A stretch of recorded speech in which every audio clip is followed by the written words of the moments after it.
That. Well, fighting fires in the cold isn't the only problem facing firefighters lately. A recent fog can also create a deadly situation. KTIV's Matt Hoffman is here live in studio with more on that.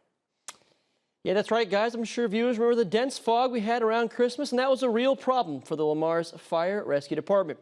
With visibility reduced, the fire chief, David Schipper, says cars were flying past the scenes of accidents, not noting the fire trucks and ambulances. That put crews in danger as they worked on accidents caused by the fog and icy conditions. While we've all heard of fire and ice, the chief says it's often actually more difficult to respond to calls in the winter. So a lot of times, at a call, once they strip out of that gear to go to rehab or rehabilitate, they can't get it back on because it's still frozen solid. And Schipper says we won't have to worry about frozen fire hydrants here, as water isn't actually stored in the hydrants where it can freeze, but it's instead stored underground. But he says call volumes generally actually increase in the winter.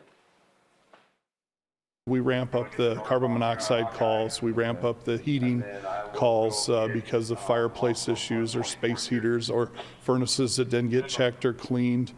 So the call total seems to go up a little bit this time of year. Now, Schipper asked the public to slow down on the roads with this wintry weather and give an especially wide berth to emergency vehicles this time of year. Larry? All right, thank you very much, Matt.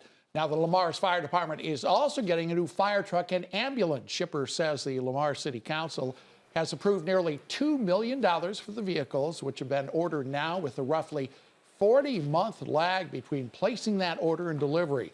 The new ladder truck will be paid with the sales tax dollars. The ambulance will be funded with money from the American Rescue Plan Act.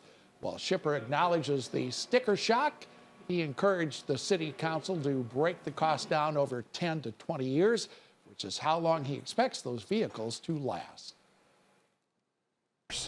So if they sit there and pump water all day long at a fire, they might not have a lot of miles on them, but they got a lot of hours on the motors and the pumps and things like that.